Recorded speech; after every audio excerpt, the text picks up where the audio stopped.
तीन रत्नाला अभिवादन। ज्या रत्नामुळे हे तीन रत्न प्राप्त झाले असे विश्वरत्न बोधिसत्व डॉक्टर बाबासाहेब आंबेडकर यांच्या धम्मक्रांतीला शेवटच्या श्वासापर्यंत समर्पण। महापुण्य उत्सवाच्या प्रसंगी आमंत्रित केलेला सदापूज्य भिक्खू संघ, या कार्यक्रमाचे सर्व आणि महापुण्य आपणास मिळवून देणारे पूज्य बोधिधर्मा, दानदात्या, उपासक उपासिका, बालक आणि बालिकांनो, अनेक लोक मला पाहिल्याबरोबर हसणं सुरू करतात। अनेक लोक मी बोलणं सुरू केल्याबरोबर हसणं सुरू करतात। परंतु आज आमच्या भंतेजींनी माझ्या पुढे एक चॅलेंज ठेवलं की तुम्ही आज लोकांना न हसवता बोला। मी म्हटलं ठीक आहे, त्यांना मी तर काही हसवायचं सांगणार नाही, पण लोक तरी हसतात। हसणं ही चांगली गोष्ट आहे। योग्य वेळी हसलं पाहिजे, योग्य वेळी शांत बसलं पाहिजे, रडायच्या जागी रडलं पाहिजे आणि हसायच्या जागी हसलं पाहिजे, शांत राहायच्या जागी शांत राहिलं पाहिजे आणि जिथं बोलायची वेळ आहे तिथं पटकन बोललं पाहिजे। काही लोक उलटे असतात, रडायच्या जागी हसतात, हसायच्या जागी रडतात, बोलायच्या जागी मुक्यच बसतात आणि जिथं मुक बसायचे तिथं बोलतच राहतात। ते लोक दुःखातून मुक्त होत नाहीत।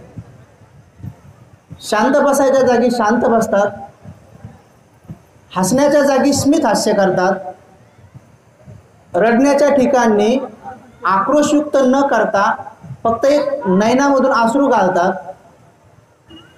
जे लोक मौन धारण करण्याच्या ठिकाणी आर्य मौन धारण करतात ते लोक सत्यापर्यंत पोहोचून ते सुखी बनतात, दुःखातून मुक्त होतात।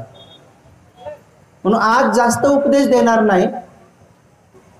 तसं पाहता पाऊस, ऊन, वारा, थंडी या कशाचाही बौद्ध धर्माच्या प्रचारकाने विचार करू नये आणि आचारकाने विचार करू नये।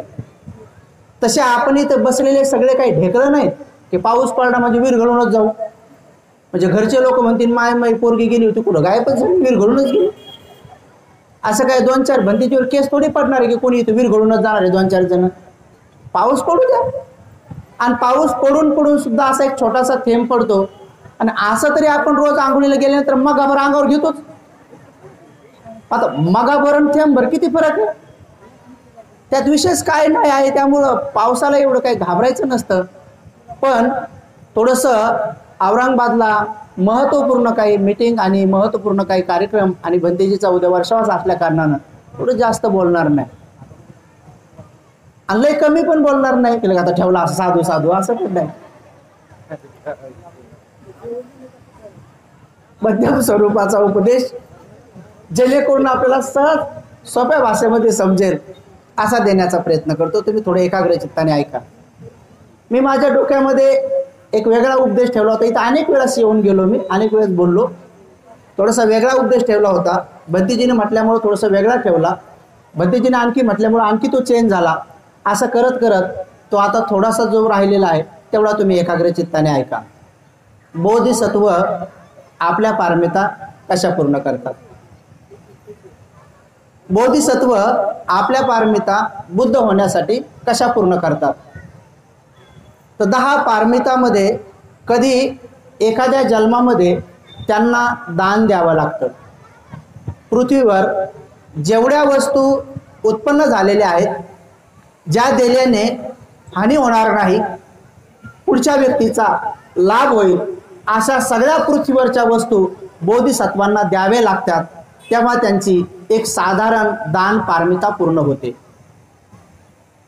ही दान पारमिता त्यांना 3 अंगांनी पूर्ण करावी लागते।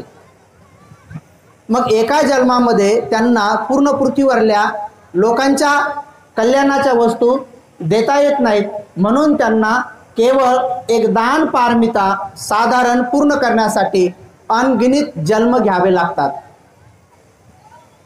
ते पूर्ण झाल्यानंतर पुन्हा दानाचं दुसरं अंग ज्याला उपदान पारमिता म्हणतात, की तेव्हा बोधिसत्वाला पृथ्वीवरील बाहेरच्या वस्तू दान द्यायच्या नसतात, तर तेव्हा त्यांना आपल्या शरीराचा एखादा पार्ट, एखादा अवयव दान करायचा असतो. मग ते त्या जन्मामध्ये कधी डोळे दान करतात, कधी रक्तदान करतात, कधी आपल्या शरीराचा एखादा पार्ट दान करतात, किडनी दान करतात. अशा नाना प्रकारच्या आपल्या अवयवांना दान करत करत त्यांना अनगिनित जन्म ही दानाची उपपारमिता पूर्ण करावी लागते. पुन्हा या दानामध्ये त्यांना तिसरे एक अंग पूर्ण करावं लागतं, त्याला परमत्थ दान म्हणतात. साधारण दान पृथ्वीवरल्या बाहेरच्या वस्तू, उपदान आपल्या शरीराचा एखादा अवयव, परमत्थ दान म्हणजे संपूर्ण जीवन दान देऊन टाकावं लागतं. तिथं बाहेरच्या वस्तू नाही, शरीराचा एखादा पार्ट नाही, तर सारं जीवनच देऊन टाकावं लागतं, असं त्याला म्हणतात परमत्थ दान. अशी एक दान पारमिता त्यांना 3 अंगांनी आणि 10 पारमिता अशा 3 अंगांनी म्हणजे 30 पारमिता पूर्ण कराव्या लागतात. तेव्हा ते बोधिसत्व मग बुद्ध बनतात. आणि मग ते बुद्ध जे धम्म दुःखाचा मार्ग शोधून काढतात, जो मगाशी आमच्या पूज्य भंतेजींनी सांगितला, तर तो दुःख मुक्तीचा मार्ग मग ते लोकांना सांगतात. पण अगोदर ते पारमिता पूर्ण करत असताना त्यांना किती दुःखातून, किती त्यागातून जावं लागतं, या संदर्भातलं तुम्हाला एक उदाहरण सांगतो. बोधिसत्व हे कसे पारमिता पूर्ण करतात. एका जंगलामध्ये एक हरणाचा कळप राहत होता. ते हरण मोठ्या मोठ्या शिंगाचे आणि मोठ्या मोठ्या बांध्याचे अशा प्रकारचे एक हरणाचा कळप होता. आणि त्या संपूर्ण हरणाचं नेतृत्व त्यांचे बोधिसत्व ते करत होते. तेव्हा आपले भगवान तेव्हा त्या भावामध्ये बोधिसत्व म्हणून जन्माला आले होते. दुसरा एक हरणाचा कळप होता, तो बुटक्या बांध्याचा होता, गोल गोल टिपक्याचा होता आणि छोट्या छोट्या शिंगाचा होता. आणि त्यांचं नेतृत्व तेव्हा बुद्धाच्या काळातले जे देवदत्त होते, तो देवदत्त करत होता. आपले भगवान इकडे मोठ्या हरणाच्या कल्पाचं नेतृत्व करत होते आणि तिकडं त्या छोट्या छोट्या हरणाच्या कल्पाचं नेतृत्व देवदत्त करत होते. जसं की ह्या बहुजनाच्या समाजाचं नेतृत्व बाबासाहेब करत होते आणि अंधश्रद्धाळू लोकांचं नेतृत्व गांधी बाबा करत होते. तसं समजण्यासाठी सोपं, तसं म्हणजे बहुजनाच्या हिताच्या गोष्टी जसं बोधिसत्व सांगत होते, तसं अंधश्रद्धेच्या आणि पुन्हा त्यांना बाबासाहेब सांगत होते खेडे सोडा शहरात या, आणि हे गांधी बाबा सांगत होते शहर सोडा खेड्यात जा. तशा प्रकारे बोधिसत्व जेव्हा त्या हरणाच्या कल्पामध्ये मुख्य म्हणून आले, तर त्या सर्व कल्पामध्ये सर्वात सुंदर देखणे आणि सर्व गुणांनी संपन्न होते. जसे की आपले बाबासाहेब सुद्धा सगळ्या पार्लमेंटमध्ये सर्वात दिसायला सुंदर, देखणे, विद्वान, पंडित, ज्ञानी, सिलवान असे गुण संपन्न होते. म्हणून पार्लमेंट नेहमी त्यांच्यासाठी उठून उभी राहायची. तसं तेही तिकडे बोधिसत्व त्या कल्पामध्ये शोभून दिसत होते. त्या प्रदेशाचा राजा हा हिंसा करणारा होता, स्वतः शिकार करणारा होता. तो नेहमी शिकारीला जायचा आणि मग त्या हरणांना मारताना हरण पळायचे, मग 2-3ला बाण लागायचे, कोणी हरण जखमी व्हायचे, कोणी हरण मरून जायचे आणि त्याला थोडेच हरण लागायचे, परंतु बाकीचे व्याकुळ व्हायचे. एक दिवस सगळ्यांनी विचार केला, ते बोधिसत्वांकडे गेले आणि म्हणाले की हा राजा त्यांच्या वेगळ्या वेगळ्या प्रकारच्या शिकाऱ्यांना पाठवतो आणि आपली हत्या करतो. हत्या करताना 2-3 प्राणी मरून जातात, मांस तो एकाच खातो, पण बाकीच्यांना विनाकारण मारावं लागतं. राजाने असा विचार केला की हे नेहमी नेहमी शिकारीला जाण्यापेक्षा त्यांनी एकदा मोठं 5-10 किलोमीटरचं असं एक कंपाऊंड केलं आणि सगळं हरणं त्याच्यामध्ये अडकवले. कारण त्याने सगळ्या गावच्या लोकांना हरणं हुसकून त्या एकाच ठिकाणी जमा करण्यास भाग पाडले. तिथं देवदत्त ज्यांचं नेतृत्व करत होते तेही हरणं बारके बारके तिथं जमा झाले आणि तिथं बोधिसत्व नेतृत्व करते मोठे मोठे हरणं सुद्धा तिथं जमा झाले. एक दिवस त्यांनी विचार केला की राजाला जर एक टायमाला एक हरणाचं मांस जर पुरेसा असेल, तर मग बाकीच्या हरणांनी जखमी होण्यापेक्षा आपण राजासोबत सल्लामसलत करू. मग देवदत्त आणि आपले बोधिसत्व दोघे एकत्र बसले आणि ते म्हणाले, एक काम कर, आज ना उद्या, उद्या ना परवा आपल्याला मरावं लागणार आहे. आज ना उद्या, उद्या ना परवा आपल्याला मरावं लागणार आहे. तर आपण असं करू की राजाकडे जाऊन सांगू की महाराज, तुम्ही तुमच्या शिकाऱ्यांना पाठवू नका, तुम्ही एका जागी एक लाकूड ठेवा. आमच्या हरणापैकी आळीपाळीनं एक दिवस माझ्या ग्रुपमधलं एक हरण, एक दिवस यांच्या ग्रुपमधलं एक हरण आळीपाळीनं येत जाईल आणि त्या लाकडावर आपली मान ठेवत जाईल. तुमच्या स्वयंपाकाला सांगून एका दणक्यामध्ये मान तोडायची आणि त्याचं तुम्ही मांस खायचं. कमीत कमी बाकीच्या हरणाला एक दिवस जगता तरी येईल. तुम्ही बाण मारल्यानंतर बळजबरी जखमी व्हावं लागतं, व्याकुळ व्हावं लागतं. त्यापेक्षा तुम्ही असं करा की आम्ही आळीपाळीने येत जाऊ आणि तुम्ही आळीपाळीने मारत जा. राजासोबत जेव्हा सल्लामसलत करण्यासाठी यांनी विचार केला, तेव्हा राजाने पाहता क्षणी आपल्या बोधिसत्वांना पाहिल्याबरोबर एवढे सुंदर वाटले तर त्यांनी घोषणा केली की सगळ्या हरणांना मारा, पण या मुख्य हरणाला मारू नका, कारण यांना मी अभयदान दिलेलं आहे. राजाने त्या दिवशीच बोधिसत्वाला अभयदान दिलं, कारण ते दिसायलाच एवढे सुंदर होते, देखणे होते आणि एवढे होते. राजाने त्यांना अभयदान दिलं आणि इकडं देवदत्ताचा जो ग्रुप होता, त्या देवदत्ताच्या त्या ग्रुपमधलं त्यांना सुद्धा अभयदान दिलं की म्हणजे या 2 हरणांना मारू नका, बाकी सगळ्या हरणांना मारा.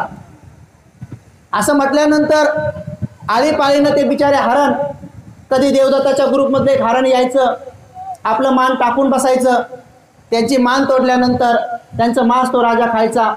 असं अनेक दिवस, अनेक महिने, अनेक वर्ष चाललं. कधी यांच्या ग्रुपचं हरण, कधी त्यांच्या ग्रुपचं हरण जाऊ लागलं.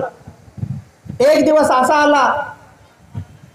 असा आला की देवदत्ताच्या ग्रुपमधली एक हरिणी होती आणि ती गरोदर होती आणि तिची जाण्याची पाळी होती. आज त्या ठिकाणी मान टाकून मरण्याची तिची बारी होती. त्यामुळं देवदत्ताने तिला आदेश दिला आणि सांगितलं की आज तुझी बारी आहे, तू जा, त्या लाकडावर आपलं मुंडकं ठेव आणि नंतर आज तुझं मरण आहे. तर ती गरोदर होती आणि तिला असं जाणीव झाली होती की मी आज एका छोट्या हरणाला जन्म देणार आहे.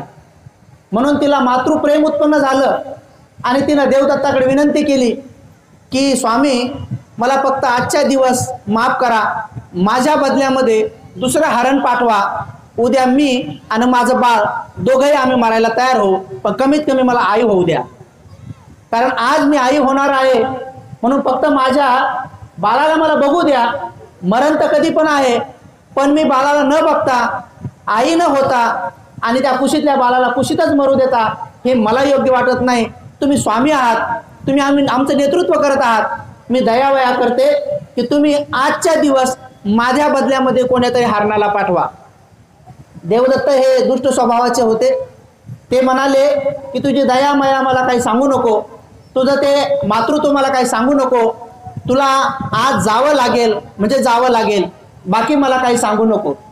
ती त्यांचे पाय पकडू लागली, पुन्हा पुन्हा विनंती करू लागली की जन्माला येण्याच्या अगोदरच पोटात मारणं हा कोणता न्याय आहे? अरे त्यांना जन्माला तर येऊ द्या, उद्या मी आणि माझे बाळ दोघंही जाऊ, किंवा यदा कदाचित होऊ शकतं की ते मोठं होईल, माझी बारी आहे तर मी जाईन, पण त्याला जगू द्या. जेव्हा कधी ते मोठं होईल, त्याची जेव्हा वेळ येईल तेव्हा त्याला पाठवा, पण माझ्यावर एवढे उपकार करा आणि तुम्ही कोणाला तरी माझ्या बदल्यात पाठवा. देवदत्ताने ही गोष्ट ऐकली नाही. तिला रात्रभर झोप आली नाही की उद्या सकाळी मला जावं लागणार आहे. म्हणून ती रात्री आपला कळप सोडली आणि गुपचूप इकडच्या बोधिसत्वाकडे आली आणि त्यांना विनंती करू लागली की स्वामी, मी आपल्या कल्पातील नाही, आपल्या ग्रुपमधील नाही, पण मी या दुसऱ्या ग्रुपमध्ये आहे. मी या स्वामीला विनंती केली की उद्या माझी मरण्याची वेळ आहे, पण मी गरोदर आहे, मला बाळाला जन्म द्यायचा आहे, मला आई व्हायचं आहे, तर फक्त आजच्या दिवस माझ्या बदल्यात कोणीतरी पाठवा, उद्या मी जायला तयार आहे. पण माझ्या त्या स्वामीने ऐकलं नाही आहे. तर माझी अशी विनंती आहे की तुम्ही काहीतरी करा. त्यावेळेस बोधिसत्व हे कारुणिक असतात. जसं SC, NT, VJNT, OBC या लोकांना स्कॉलरशिप देत असताना ज्यावेळेस यांचे काही प्रमुख बाबासाहेबांकडे आले होते, त्यावेळेस बाबासाहेब म्हणाले की जरी हे लोक, जे हे बिचारे SC म्हणजे शेड्यूल कास्टवाले लोक जरी माझ्या खांद्याला खांदा लावून माझ्या पाठीशी उभं राहून जरी लढले, तरीही मात्र रिजर्वेशन देत असताना मी सर्वात अगोदर ओबीसीचा विचार करेन, आणि म्हणून बाबासाहेबांनी एससीचं कलम नंतर लिहिलं, ओबीसीचं कलम पहिलं केलं. याला बोधिसत्वाचे गुण म्हणतात. म्हणून जसे इकडे बोधिसत्वाचे हे गुण आहेत, तसे ती बिचारी हरण त्यांच्याकडे गेली. जसं इकडचे बरेच हरण, बरेच माणसं, हे एक सांकेतिक उदाहरण आहे. जसं इकडचे हरण बाबासाहेबाकडे जायचे, मातंगातले काही लीडर बाबासाहेबाकडे गेले, समारातले काही लीडर बाबासाहेबाकडे गेले, कुंभारामधले काही गेले, धनगरामधले गेले, कैकड्यामधले, भिलामधले बाबासाहेब स्वतःहून कुठे गेले. या सगळ्यांचं बाबासाहेबांनी भलं पाहिलं आणि या सगळ्यांच्या प्रती त्यांनी न्याय दिला. तशा पद्धतीनं ती हरण जेव्हा बोधिसत्वाकडे गेली तेव्हा ते म्हणाले, भगिनी तू चिंता करू नको, ती निश्चिंत जा, काय करायचं ते मी उद्या बघून घेतो. आणि तिला बंधुत्वाचा पिताचा हौसला दिला. तिला सांगितलं तू जा, मी उद्या काय करायचं ते बघून घेतो. जसं बाबासाहेबाचं संविधान नव्हतं त्याच्या अगोदर महिलांना जर एखादी स्त्री नोकरीला जरी असेल तर तिला सुट्टी मिळत नव्हती. आणि बाबासाहेबाच्या संविधानानंतर हे महिलांना 6-6 महिने नोकऱ्या करणाऱ्या महिलांना जी बाळातपणासाठी सुट्टी मिळते, ही बाबासाहेबाची देण आहे, ही बाबासाहेबाची महिमा आहे. म्हणून महिलांनी जर पूजा करायची असेल तर तिकडे देवी देवतांची, ईश्वर परमेश्वरांची पूजा करण्यापेक्षा या दात्याची, या त्रात्याची, या पित्याची, या बोधिसत्वाची पूजा केली पाहिजे.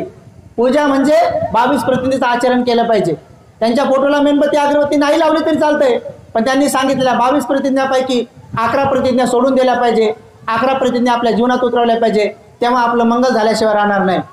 म्हणून ते म्हटले, भगिनी तू जा, काय करायचे ते मी बघतो. आणि काय झालं, दुसऱ्या दिवशी स्वतः बोधिसत्व त्या लाकडावर जाऊन आपली मान टाकून बसले. सकाळी सकाळी जेव्हा राजाचा तो स्वयंपाकी आला आणि त्याने पाहिलं आणि ते मान तोडणार, तेवढ्यात त्यानं ती बाजूला सुरा ठेवली आणि म्हणाले, नाही नाही नाही, तुम्हाला मी मारू शकत नाही, कारण राजाने मला सांगितलेलं आहे तुम्हाला अभयदान आहे, जर का मी तुम्हाला मारलं तर राजा माझा शिरच्छेद करेल, असं राजाने सांगून ठेवलेलं आहे. या बोधिसत्वाला, या मोठ्या काळविटाला मारायचं नाही, म्हणून उठा उठा उठा, मी तुम्हाला मारू शकत नाही. तर ते म्हणाले, नाही नाही, तू एक काम कर, मला मार, कारण त्या ग्रुपची एक भगिनी आज बाळांत होणार आहे, आई होणार आहे, पण तिची बारी असल्यामुळं तिच्या बदल्यात कोणी यायला तयार नाही, म्हणून तिच्या बदल्यात मी यायला तयार झालेला आहोत. म्हणून या सगळ्या समाजासाठी बाबासाहेबाचा गंगाधर गेला, राजरत्न गेला, रमेश गेला, इंदुमती गेली, हे बाकी कोणी जायला तयार नव्हते. शेवटी बिचारी या सगळ्यांचा गाडा ओढणारी तुमची आणि माझी माई रमाई सुद्धा अर्ध्या आयुष्यामध्ये गेली. आणि म्हणून उपासक उपासिकांनो, हे बोधिसत्व एवढे कारुणिक असतात, एवढे मयाळू असतात, एवढे दयाळू असतात, एवढ्या पारमिता पूर्ण करत असताना ते म्हणतात, रामू तुला आणि मला ह्या 4-5 लेकराचा आई बाबा व्हायचं नाही, तुला आणि मला कोटी कोटी लेकराचा आई बाबा व्हायचा आहे, जे कोणाला होता येत नाही. म्हणून ते करुणीनं बोधिसत्व तिथं जाऊन आपली मान टाकून बसतात. तो त्यांना तोडायला तयार नाही. शेवटी तो धावत पळत राजाकडे जातो. चला चला चला चला, ज्या काळविटाला, ज्या प्रमुखाला तुम्ही अभयदान दिलेलं आहे, आज तोच मान टाकून बसलेला आहे, असं म्हणता क्षणी राजा तिथे येतो. राजा म्हणतो, उठा उठा, तुम्हाला मी अभयदान दिलेलं आहे, तुम्हाला मरायची गरज नाही, तुम्ही का इथं पडला आहात. तेव्हा ते सांगतात, महाराज त्या ग्रुपमध्ये एका मातेची आज प्रस्तुती आहे, तिच्या बाळाला जन्म द्यायची वेळ आहे आणि तिची आज बारी आहे इथं मरण्याची, तिच्या बदल्यात तिकडे कोणी यायला तयार नाही, ती माझ्याकडे न्याय घेऊन आली, म्हणून मी न्याय देण्याचं काम केलं, तिच्या बदल्यामध्ये मी स्वतःच आलो, म्हणून मी तिला न्याय देण्यासाठी तुम्ही मला मारा. असं म्हटल्याबरोबर राजा म्हणतो की नाही नाही, तुम्ही मला प्रिय आहात, आज मी एक काम करतो, आज तुम्हालाही अभयदान देतो आणि तिलाही अभयदान देतो, पण तुम्ही उठा, आज मी मांसच खात नाही म्हणे, आज मी मांस खाणं सोडून देतो, पण तिला उठवा आणि तुम्ही उठा. त्यावेळेस बोधिसत्व उठतात, प्रसन्न होतात आणि पुन्हा त्या लाकडावर आपली मान टाकतात. ते म्हणतात, आता काय झालं, मी आता तुम्हालाही अभयदान दिलं, तिलाही अभयदान दिलं, आता तुम्ही डबल मान का टाकली. म्हणे नाही नाही महाराज, मी उठल्यानंतर माझ्या लक्षात आलं की तुम्ही मला अभयदान दिलं, तर तुम्ही मला आज मारून टाका. का, कारण आज ती भगिनी माझ्याकडे आली, आता त्या ग्रुपमध्ये जर माहीत झालं की तुम्ही मला मारत नाही, तर उद्या कोणी ना कोणी त्याच्या ग्रुपमध्ये माझ्याकडे येईल आणि त्याच्या बदल्यामध्ये मला पाठवण. ते रोज रोजच्या कटकटीपेक्षा तुम्ही मला मारून टाका बरी. ती रोज रोज कटकट कोण करत बसेल बरी, कारण आता त्या ग्रुपमध्ये माहीत झालं की तू काम मेली नाही, तर ते सांगेल की मी त्याच्याकडे गेले आणि माझ्या बदल्यात ते गेले आणि राजा काय त्याला मारत नाही. मग अभयदान मिळण्यासाठी रोज रोज सगळे माझ्याकडे येतील आणि रोज रोज येण्यापेक्षा तुम्ही एकदा मला मारूनच टाका. तर राजा म्हणतो नाही नाही नाही नाही, उठा, मी त्या ग्रुप मधल्या कोणालाच आजपासून मारणार नाही, पण तुम्ही आता उठा. असं म्हटल्यानंतर ते उठले, प्रसन्न झाले आणि पुन्हा आपली मान ठेवली आणि त्या लाकडावर ठेवली. म्हणजे आता काय झालं, म्हणजे हीच गोष्ट जर माझ्या ग्रुपमध्ये कळली, हीच गोष्ट जर माझ्या ग्रुपमध्ये कळली की तुम्ही मला अभयदान दिलेलं आहे आणि तुम्ही मला मारत नाही, तर रोज रोज त्यांच्या बदल्यामध्ये मला कोणी पाठवायला तयार होईल आणि मी यायला तयार होईल. त्या रोज रोजच्या कटकडीपेक्षा तुम्ही मला एकदा मारूनच टाका. असं म्हटल्यानंतर राजा म्हणतो की एक काम करा, मी तुमच्या ग्रुप मधल्याही हरणाला मारणारच नाही, आजपासून मी हरण मारणं सोडून दिले म्हणे, पण तुम्ही उठा. असं म्हटल्यानंतर बोधिसत्व उठले, प्रसन्न झाले आणि पुन्हा आपली मान घेतली, पुन्हा लाकडावर ठेवली. म्हणजे आता हे काय झालं, आता त्या ग्रुपला अभयदान दिलं, तुमच्याही ग्रुपला अभयदान दिलं, आता काय प्रॉब्लेम झाला म्हणे, आता काय अडचण आहे. तर म्हणे महाराज हीच गोष्ट जर जंगलातल्या सस्यांना माहीत झाली, हीच गोष्ट जंगलातल्या जर बाकीच्या प्राण्यांना माहीत झाली, मोरांना माहीत झाली आणि तुम्ही ज्या ज्या प्राण्यांना मारता त्या त्या प्राण्यांना जर माहीत झालं की राजाने मला अभयदान दिलेलं आहे, राजा मला मारत नाही, तर त्यांच्या बदल्यामध्ये रोज रोज येण्यापेक्षा तुम्ही एकदा मला मारून टाका.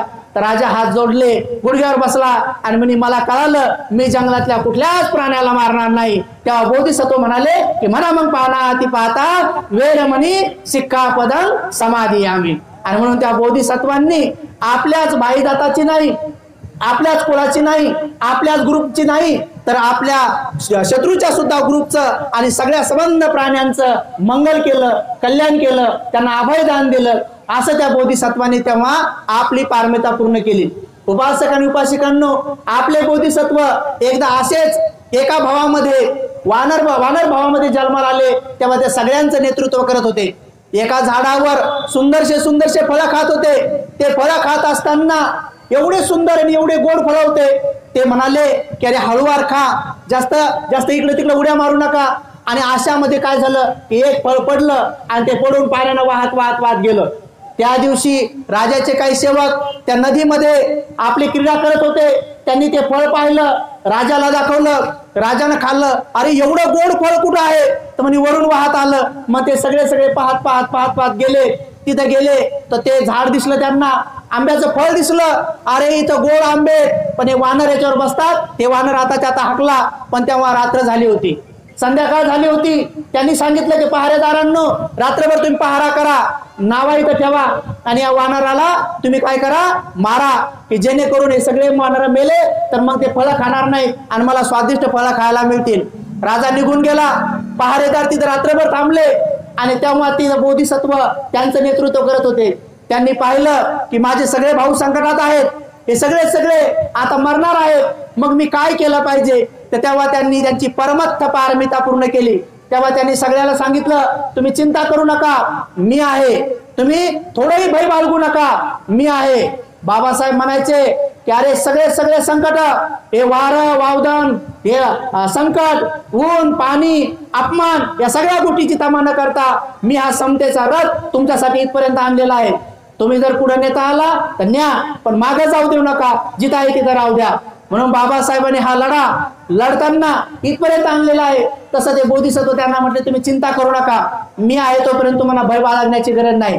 आणि त्या बोधिसत्वांनी काय केलं, इकडं तिकडं पाहिलं, नदी खूप मोठी होती. बोधिसत्वाने विचार केला की पुढं एक वेल आहे, खूप मोठा वेल आहे आणि त्यांनी बलशाली होते.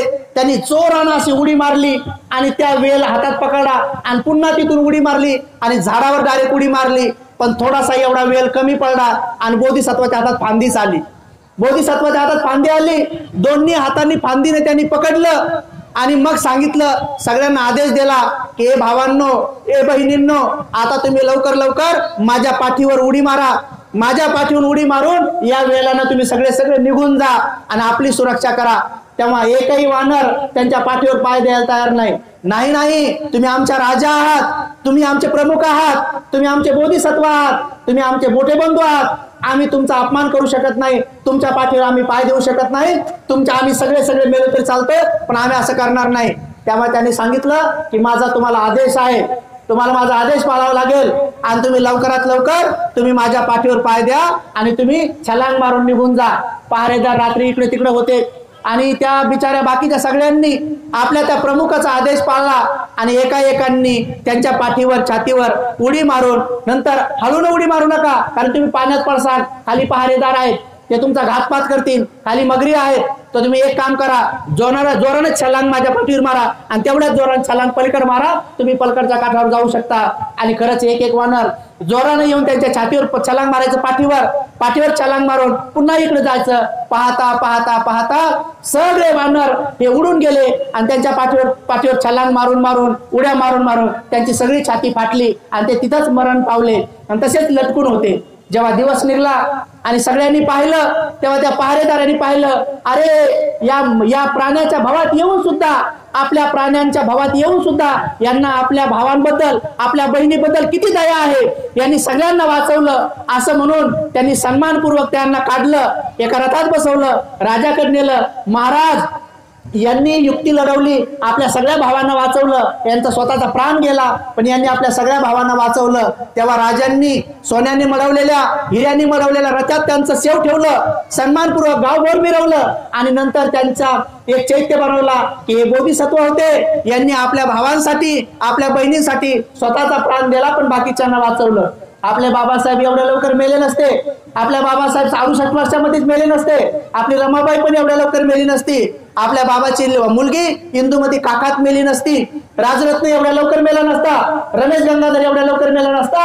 या समाजाचं भवितव्य घडवण्यासाठी या सगळ्यांना लवकरात लवकर मारावं लागलं. कशासाठी?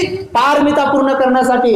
म्हणून उपासक उपासिकांनो, बोधिसत्व आपल्या जीवनामध्ये इतरांचं जीवन घडवण्यासाठी पारमिता पूर्ण करत असताना आपलं सर्वस्व अर्पण करतात, आपल्या पूर्ण पारमिता अर्पण करतात आणि परमत्थ पारमिता पूर्ण करून ते आपलं जीवन सुखमय बनवतात. आणि नंतर एक जन्मामध्ये या सगळ्या पारमिता कंप्लीट झाल्या की ते बोधिसत्व एक शेवटच्या जन्मामध्ये बुद्ध बनून येतात, शेवटच्या जन्मात बोधिसत्व बनून येतात. आणि त्या जन्मामध्ये आल्यानंतर मग ते आपले पारमिता पूर्ण केलेल्या असल्या कारणानं नंतर 10 अंगांनी पिंपळाच्या झाडाखाली बसून त्या 10 अवस्थामधून 10 पारमितेचा आधार घेऊन त्या 10 अवस्थामधून ते जातात आणि आपलं जीवन सुखमय बनवतात, बुद्ध बनतात, 4 आर्य सत्याचं आकलन करून घेतात आणि लोकांना दुःखमुक्तीचा मार्ग सांगतात आणि आपलं जीवन ते इतरांना अर्पण करतात आणि इतरांना सद्धम्माचा मार्ग शिकवतात. तो सद्धम्माचा मार्ग पुढे चालून भिक्षू संघ आपल्याला सांगत राहतो आणि तो सद्धम्माचा मार्ग आपल्या जीवनामध्ये ते उतरवतात आणि तो सद्धम्माचा मार्ग इतरांना सांगतात. म्हणून बोधिसत्व आपल्या पारमिता पूर्ण करत करत एक दिवस अंतिमता बुद्ध बनतात आणि बुद्ध झाल्यानंतर ते महाकारुणिक असतात आणि ते महाकारुणिकाचा धम्म नंतर मग पुढे ते आपल्याला शिकवतात आणि तो धम्म आपल्या जीवनामध्ये उतरवतात आणि आपलं स्वतःचं कल्याण करतात, इतरांचं कल्याण करतात. म्हणून आजच्या क्षणी जास्त उपदेश न देता एवढाच तुम्हाला उपदेश देतो की एक संकेत शिकला पाहिजे. जास्त प्रवचन ऐकण्यापेक्षा थोड्या संकेतातून कळलं पाहिजे. एक परिवार नित्य नियमाने विहारात जायचं, त्यांच्या घरी एक पोपट होता, ते रोज रोज विहारात जायचे. असे किती वर्षापासून जायचे. एक दिवस काय झालं, ते पोपट मालकीन मालकीन मालक मालक कुठं चालले. ते म्हणे आज पोपटाला बी सांगावं लागतं कुठं चालले. तर म्हणे तुला काय करायचं. नाही म्हणे मालकीन मालकीन मालक मालक कुठं चालले. तर ते म्हणे प्रवचन ऐकायला चाललो. तुला कळतंय का ते. तर म्हणे प्रवचन प्रवचन काय असतंय काय असतंय. तर म्हणे अरे तुला काय समजतंय म्हणे. तिथे एक भंतेजी असतात आणि ते चांगलं काय वाईट काय सांगतात. मालक मालक तिथे गेल्यावर त्या भंतेजीला काय करता. म्हणे दान देतो वंदन करतो. म्हणे माझं बी वंदन सांगा माझं बी वंदन सांगा. अरे म्हणे आज पोपटाला बी सांगा वाटतं. मग ते आल्यानंतर पोपटाला सांगितलं, पोपटाचा निरोप सांगितला की आमच्या पोपटाचं वंदन. त्या भंतेजीने वंदन घेतलं. नंतर पुन्हा दुसऱ्या दिवशी आले. म्हणे मालक मालक मालकीन मालकीन आले का. म्हणे हो आलो. म्हणे भंतेजीला माझं वंदन केलं का. म्हणे हो केलं. मग पुन्हा दुसऱ्या दिवशी चालले. म्हणे मालक मालकीन कुठं चालले. तर म्हणे प्रवचन ऐकायला चाललो. म्हणे रोज रोज रोज रोज का जाता. म्हणे भंतेजी दुःखमुक्तीचा मार्ग सांगतात. मग त्यांना माझा पण निरोप द्या म्हणा, मला बी दुःखमुक्त व्हायचंय. त्यांना एक निरोप द्या की मला बी दुःखमुक्त व्हायचंय. मग ते आले. म्हणे भंतेजी आमच्याकडे एक पोपट आहे, जरा जास्तच बोलतो. म्हणे म्हणे काय म्हणतो. म्हणे मी रोज येताना मला म्हणतो कुठं चालले आणि कुठे आले. भंतेजीने काय सांगितलं. मी रोज सांगतो. म्हणे त्यांना आज सांगितलं की भंतेजीनं दुःखमुक्तीचा मार्ग सांगितला. तर तो पोपट म्हणे की मला पण दुःखमुक्तीचा मार्ग विचारा भंतेजी कोण. असं म्हणल्याबरोबर भंतेजीनं डोळे पांढरे केले, पाय खोरले आणि लगेच पडले. लगेच असे मेल्यासारखे मेले. सगळेच घाबरले. म्हणे यार या पोपट लय मूर्ख आहे म्हणे, उगाच याचा निरोप द्याला म्हणे. चांगले चुंगले भंतेजीनं डोळे पांढरे केले, जीभ बाहेर काढून पाय खोरले आणि बेसूदच पडले. बेसूद पडल्यावर ते घाबरले. सगळे असं तोंडात पाणी बिणी शिपडलं आणि कसं मसं भंतेजीला सुधीवर आणलं. म्हणे बापा या पोपटाचा निरोप काय द्यायचा नाही डबल म्हणे. आता पोपटाचा निरोप दिला की भंतेजी डोळे वाचूनच मेले म्हणे. बरं झालं जगले म्हणे. मग पुन्हा घरी आले. आल्याबरोबर म्हणे आले का आले का म्हणे हो मूर्ख आलो म्हणे. तर म्हणे भंतेजीला माझा निरोप दिला का म्हणे हो दिला. म्हणे मग काय झालं तर म्हणे मूर्खा तुझा निरोप सांगितल्याबरोबर भंतेजीला डोळे फाडले, जीभ बाहेर काढली, पाय फोडले आणि बेसूद पडले म्हणे, मेले म्हणे. असं म्हणल्याबरोबर पोपटाने ओळखलं आणि पोपटाने काय केलं, तो निरोप ऐकल्याबरोबर पोपटाने पाय फोडले, डोळे फाडले आणि जीभ बाहेर काढली. लगेच पोपट मेला. लगेच मेला. मेल्याबरोबर म्हणे अरे याचा निरोप त्याला दिला तर ते मेले आणि त्याचा निरोप याला दिला हे मेलं. मग ते घाबरले. म्हणजे यार यावरच काय म्हणे. मग त्यांनी पाहिलं तर पोपटानं पाय ताट केले, डोळे फाडले, असं केलं आणि नंतर म्हणे जाऊ दे पोपट मेला. मग त्यांनी दरवाजा खोलला, पोपट घेतला आणि गेले आणि बाजूला ठेवला. म्हणे लय दिवसा होता तर त्याला पुरू म्हणे. आणि मग त्यांनी असं पुरायसाठी खड्डा खोदला, पोपट इकडे बाजूला ठेवला आणि खड्डा खोदू लागले. तेवढ्यात पोपटानं पाहिलं की खड्डा खोदू लागले आणि जे उडाला की पळूनच गेला. पळूनच गेला. पळूनच गेला. मग त्याला समजलं, काय समजलं पोपटाला की मुक्तीचा मार्ग कसा आहे, मरायचं सोंग घे तेव्हा तुला आपोआप सोडतात ते. त्याला भंतेजीच्या एकाच शब्दात ऐकलं आणि यांनी एवढे दिवस प्रवचन ऐकलं तरी यांना मुक्तीचा मार्ग कळला नाही, पण पोपटांना एका इशाऱ्यातच कळला. तसं तुम्हाला जरा मुक्तीचा मार्ग कळू द्या, आपलं मंगल करून घ्या, 22 प्रज्ञाचा आचार्य करा. भवतु सर्व मंगलं, भवतु सर्व मंगलं, भवतु सर्व मंगलं.